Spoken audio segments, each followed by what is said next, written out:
Materi kali ini kita akan membahas tentang asuhan keperawatan pada gangguan sistem saraf. Kasus pertama yang kita pelajari adalah cedera kepala.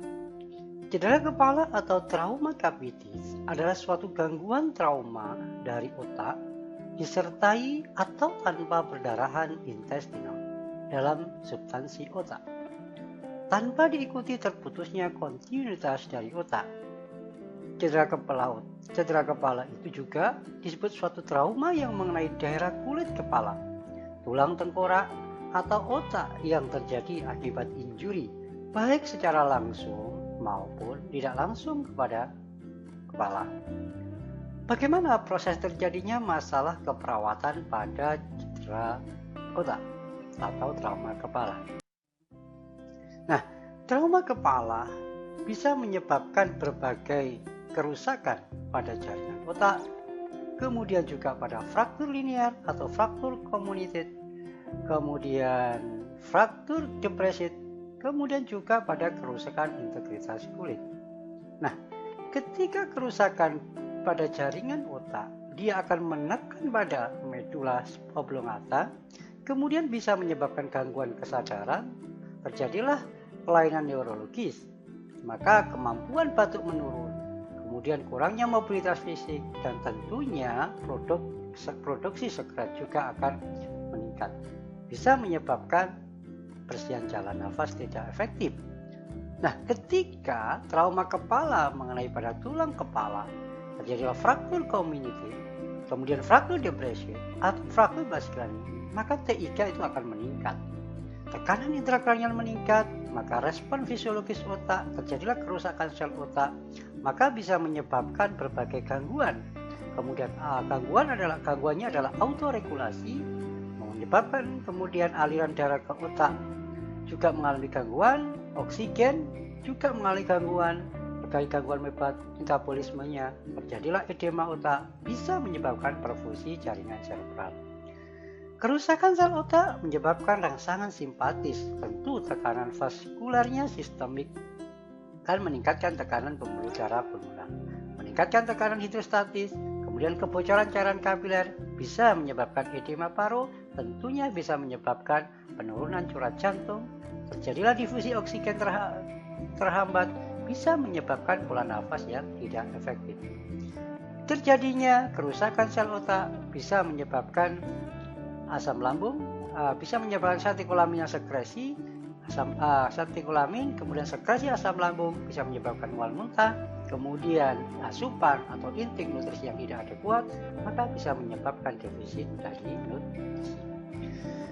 Nah, pengkajian apa saja yang bisa ditemukan, yang dapat ditemukan pada cedera kepala, seperti hilangnya kesadaran kurang dari 30 menit atau lebih, kebingungan, irritable, kemudian pusing kepala, mual, muntah, pucat, terdapat hematom, kecemasan, sukar untuk dibangunkan, peningkatan tekanan darah, penurunan frekuensi nadi, peningkatan pernafasan.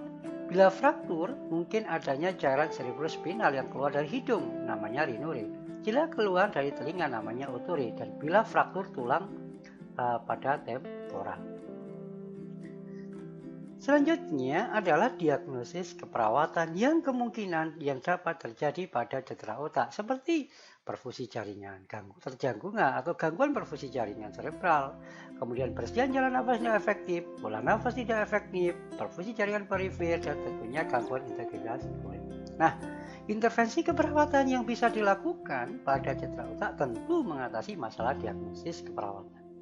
Jika terjadi gangguan perfusi jaringan cerebral, maka tindakannya apa? Monitor tekanan intrakranialnya, berikan informasi kepada keluarga atau orang-orang yang penting, kemudian monitor status neurologisnya, periksa pasien terkait ada tidaknya ganggu kudu, berikan antibiotik, sesuaikan kepala tempat tidur untuk mengoptimalkan perfusi cerebral. Beritahu atau koordinasi kolaborasi dengan dokter terkait dengan peningkatan tekanan intrakranial. Jika jalan nafas tidak efektif, lakukan manajemen jalan nafas, posisikan pasien untuk memaksimalkan ventilasi, lakukan penyedotan melalui endotrakeal atau transotrakeal, Dengan kelola nebulizer ultrasonik, posisikan pasien untuk meringankan sesak nafas, monitor status pernafasan. Jika pola nafas tidak efektif, tentu posisi harus maksimal untuk ventilasi. Kemudian, posisikan agar nafas ringan supaya tidak terjadi hambatan atau gangguan. Dan yang terakhir adalah monitor status pernafasan dan oksigenasi. Kasus selanjutnya adalah stroke. Apa itu stroke?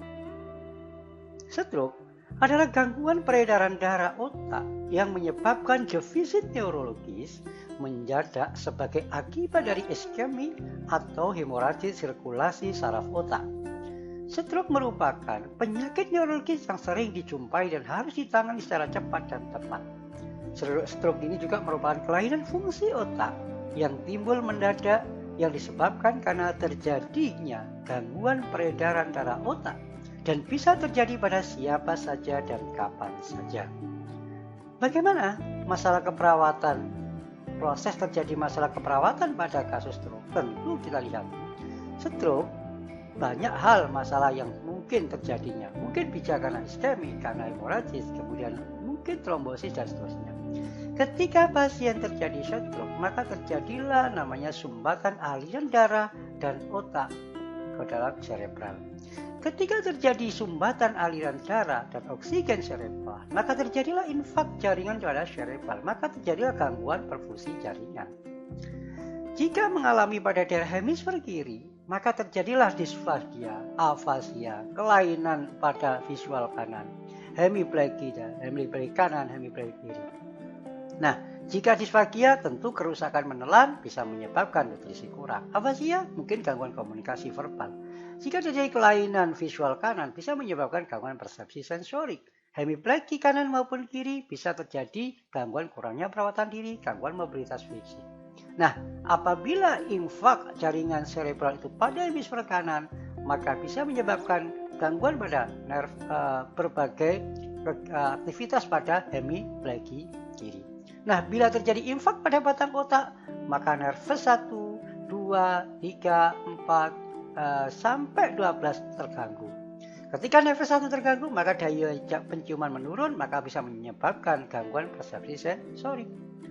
Jika nervus 2-nya yang terganggu terjadinya penurunan daya penglihatan, maka juga bisa menyebabkan resiko cedera dan juga gangguan persepsi sensorik. Jika nervus 3, 4, 6 terjadilah gangguan lapang pandang, perubahan bentuk pupil tentu mengalami persepsi sensorik. Kemudian jika nervus 7 menutup kelopak mata, fungsi pengecapan menurun juga mengalami gangguan persepsi sensorik. Nah, ketika nervus 8, pandangan dan keseimbangan tubuh juga menurun, juga mengalami.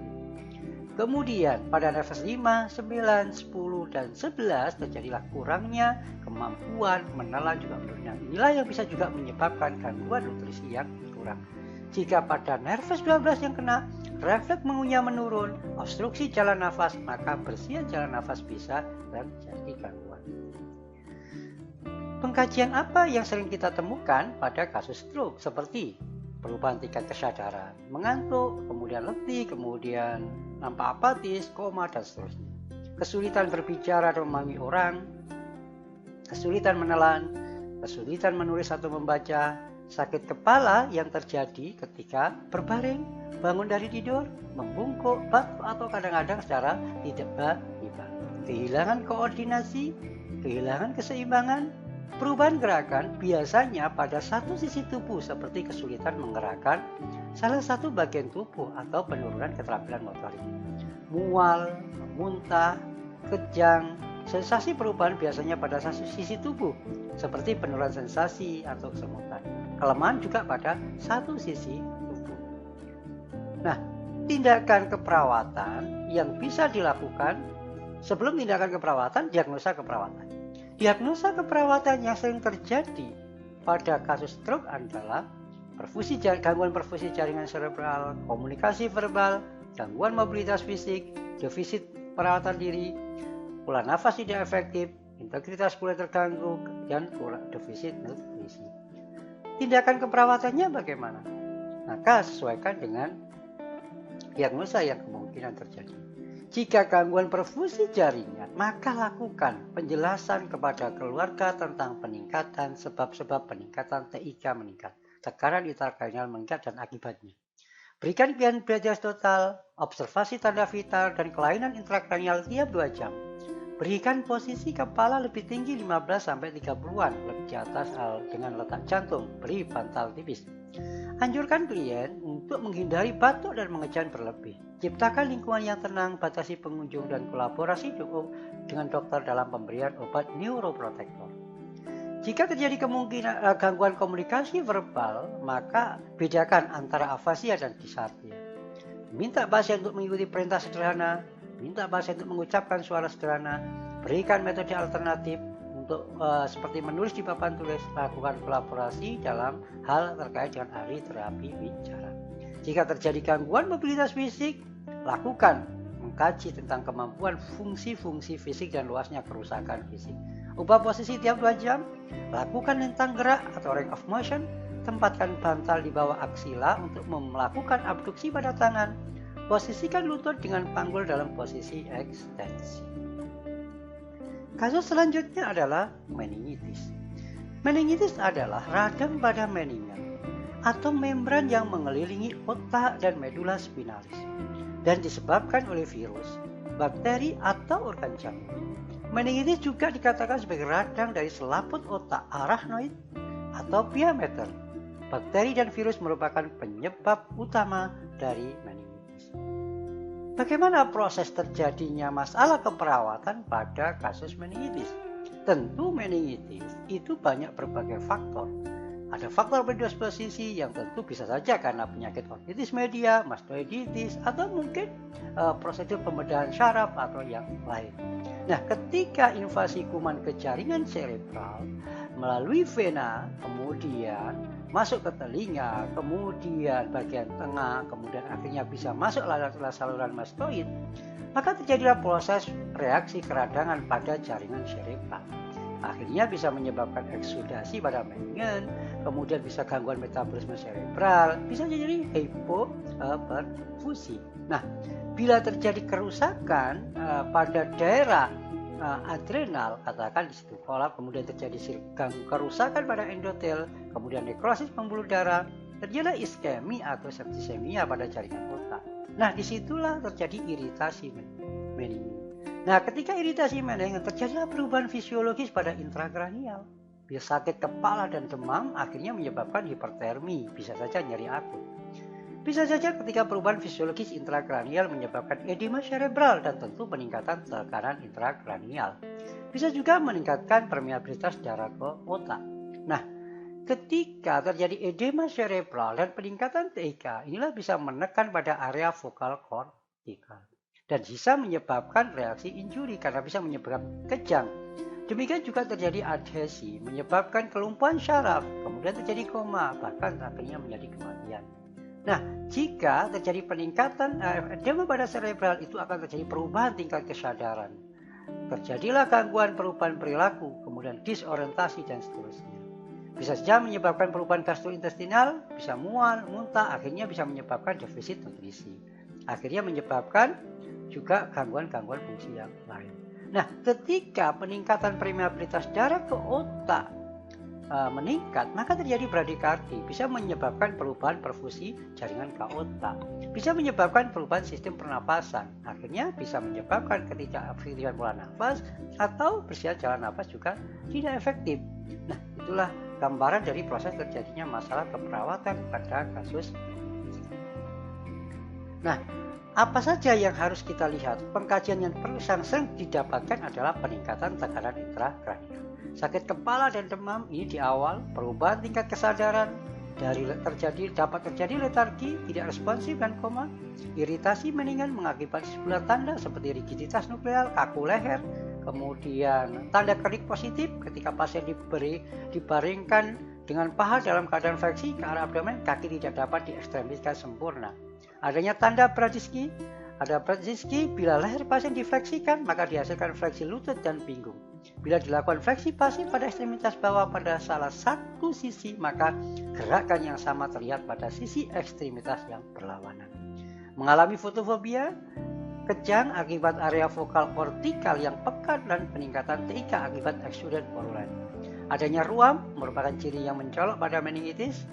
kemudian meningitis meningokal, kemudian infeksi pada fulminating dengan tanda-tanda septikemia. Demam tinggi tiba-tiba, muncul lesi purpura yang menyebab shock dan tanda-tanda ke arah koagulasi intravaskular di sebelah. Nah, diagnosa apa saja yang kemungkinan terjadi pada kasus meningitis seperti resiko infeksi, kemudian resiko terhadap perubahan gangguan perfusi jaringan, kemudian nyeri akut, kemudian kerusakan mobilitas, dan ansietas. Nah, tindakan keperawatannya antara lain sesuaikan dengan diagnosis keperawatan yang ada. Jika terjadi penyebaran infeksi, maka berikan tindakan isolasi sebagai pencegahan. Pertahankan teknik aseptik, pantau suhu secara teratur, kaji keluhan nyeri, auskultasi tentang suara nafas, ubah posisi pas secara teratur, kemudian catat karakteristik urinnya dan berikan antibiotik seperti penisilin, ampicillin, chloramphenicol, dan benzin. Nah, jika terjadi gangguan, kemungkinan terjadi perfusi jaringan, lakukan berikan tiram baring dengan posisi kepala datar. Pantau status neurologis, kaji rigiditas lokal, kaji rigiditas karang sandang kejang, pantau tanda vital, frekuensi jantung, pernafasan, suhu, bantu berkemih untuk membatasi batuk, muntah, mengejang, tinggikan kepala dengan tempat tidur, kepala tempat tidurnya 15-45 derajat, berikan cairan IV hipertonik elektrolit, pantau blood gas analisis, berikan obat seperti chlorpromazine, acetaminophen. Kemudian jika terjadi persebaran infeksi, ini juga hampir sama seperti yang terjadi di kondisi di mana pasien mengalami infeksi. Jadi pertahankan teknik aseptik tadi.